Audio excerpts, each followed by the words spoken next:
Jacoby from Papa Roach. What's up? Buzzfest. Bro, we've done so many of these together, and yes, we always talk about this specific stage back in the day, and this is for everybody that's checking this out. And Jacoby will tell you, this used to be the side stage. That's right. Before we moved into the parking lot, this was the side stage, but we did 2 stages back and forth. Yep. And when these guys were babies, okay, maybe 2000, 2001. We lads. This is all we gave you to work with. That's all I needed. You know what I'm saying? Give me a mic, give me a stage, let me rip. I have very fond memories of that first time we came here, man. It was just off the chain. I remember it was just packed full. And I think after we left, you guys were like, we need to have them on main stage next time. Oh, no, there was no two ways. That was the worst decision ever. They were on this tiny stage, and we knew there was just something special right out of the gate with you guys, that we knew that you were special. And then you rode it all the way to headlining this festival. Yeah, man, it's been great. I remember the last time we did Buzzfest, I believe Yellow Wolf was on it, I think, at that one, and we got to headline on that one, and you guys are asking us back. So apparently we did a good job that time, so we're stoked to be back. Yeah. So one of the band, now 10 years is on right now as we're recording this. The Who is coming up after, the HU. And I love those dudes. Most people, I've been going around, there's a few people that saw them, but we're looking at 95% of people have not seen this band yet. Oh, they're great. Not only have you seen them, but you recorded with them. Yeah, we did a track together a couple of years ago. They invited me to be on this track called Wolf Totem. And I heard the song, and right off the rip, I was like, I love this. I have to do this. And got in the studio, cut my vocal part, sent the music to the guys, sent what I did to the guys. They loved it. And we shot a video. We, soon became friends. And it's a cool little piece of rock and roll life that, we get to live and experience and give to the fans, and I'm just so blessed to have that experience. So Cody was asking, he said, look, what was the language barrier? What was it like communicating with those guys? Because at what level are they at with English? Here it was, dude. Rock and roll. And they were like, yeah, and I'm like, that's what's up. So one of the guys' brothers speaks English, so he just translated for us on set. Actually, when we were shooting the video, that was the first time we actually met each other, and we just used a translator and just got to know each other through that. And we've done a show together one time before. We performed one time, and so just good people, man. Great band, good energy, and just love those cats. Is there any chance in the world that you're going to hop on stage with them today? I'm about to go. I'm actually, after I do this interview, I'm going to go find them and see what's up, and see if they're up for it. So we'll see. We'll see. We will see, my friends. All right, we all been lost. Yeah, it's a jam too. I tell you, I love that one. Now, did you know them? Did you know them beforehand when you were contacted, or is that how you found out about them when you were contacted to work with them? I knew about the band. Okay. I knew about the band, but then they had sent me the song in particular. Hey, we want to do something with this, and they edited out some of the parts and lengthened them, and then sent me the track, and I laid in there real nice. It was a good time. New record, your own record label. Yeah. So you're completely in control. Yes. We're talking 2000, your first album comes out, so we're 22 years in. Like, you know how to do this on your own now. Like, you can navigate those waters. I'm trying. We're doing our best. We've learned a lot. We've been surrounded with a lot of great people in this music business, and kind of like took the opportunity to soak in their knowledge.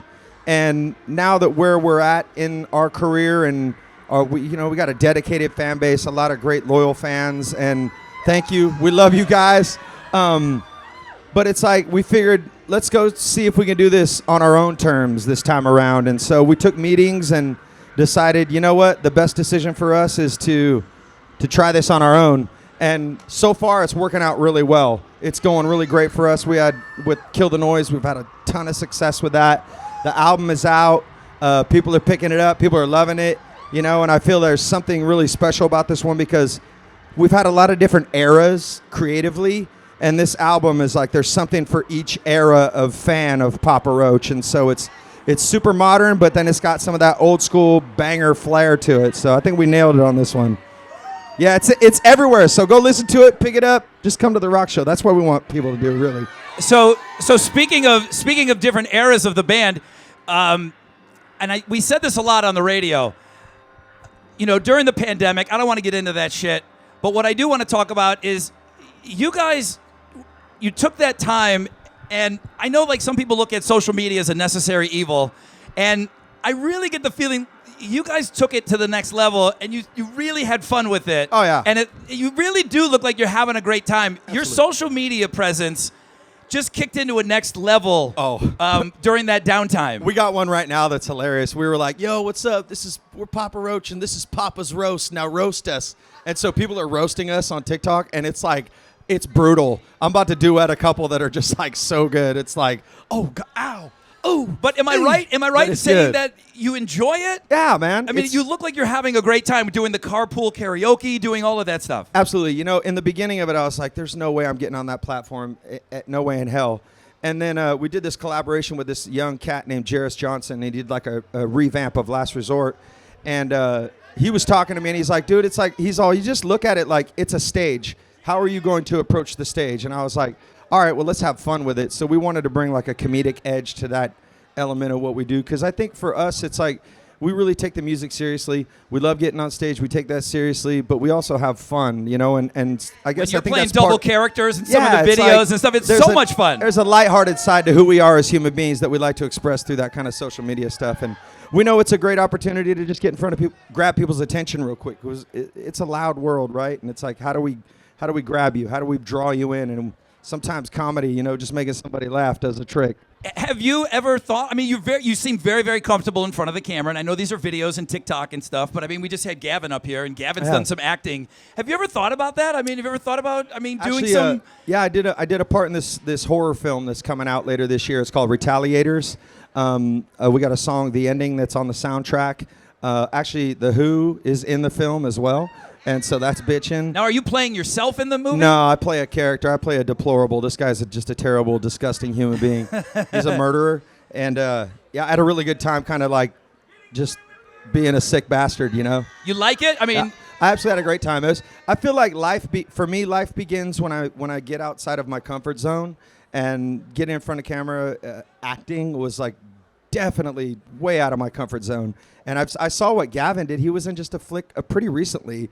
I can't remember the name of the flick. He's done lots of stuff. I mean, Constantine comes to mind. I mean, yeah, he was great in it, man. I mean, you know, handsome dude. You know, he's got the look. He knows how to do it. So shout out to Gavin. You're a pretty handsome dude yourself. You're all right. Yeah, I'm like, you know, I'm a 6+. I'll take a 6.5. You know what I'm saying? But if you get a few drinks in you, I look like a 10. All right. So one final thing that I know about you guys, and this is, you know, we talked about that first album. So we're 22 years in. The physicality of what you do up there on stage. You changed your game a couple of years ago. Oh, yeah. And I mean, you want to do this for a long, long time. I mean, you want to be Mick Jagger out there. I will do this for a very long time. That's just no ifs, ands, or buts about it. I love rock and roll. I love music. I love creating. I love getting on stage. I love that process. You still running and doing all of that stuff? I went for a run today. And my wife's like, "Why are you going to run today? You have a show." And I'm like, "I know. That's like, it energizes me." How far did you run today? Today was 5. I just did 5. Early so, though? I mean, because it gets hot here. Yeah, I did like 10 o'clock. You know, so I go out there. 10 o'clock. My sister-in-law comes in the living room. She's all, "My friend just posted on Facebook. She saw you running. Look." I'm like, "Oh yeah, I did. I went for a run." You know, I gotta sing, you know, I gotta get up there and put a show on for the fans. So I gotta take care of my life, take care of my health, you know. I still represent the dad bod squad, you know what I'm saying? I ain't gonna washboard abs, but you know, I keep it together. I keep it tight-ish.